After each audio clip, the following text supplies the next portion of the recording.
একটি জীবনের গল্প। মনোযোগ সহকারে সবাই শুনবে।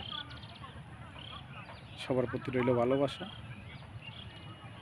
যে কোনো একটা মানুষ যানবাহন পরিবহন চালায়, সেগুলি বোঝে না যে আমিও একজন পরিবহন।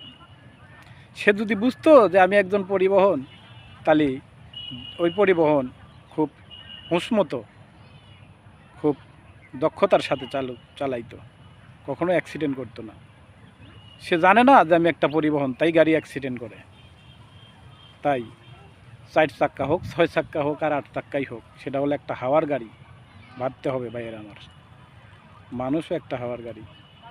এই মানুষের যখন হাওয়া বের হয়ে যাবে, তখন মানুষ যেমন টায়ার বাস্ট হলে গাড়িও চল, ঠিক মানুষ ওই রকম।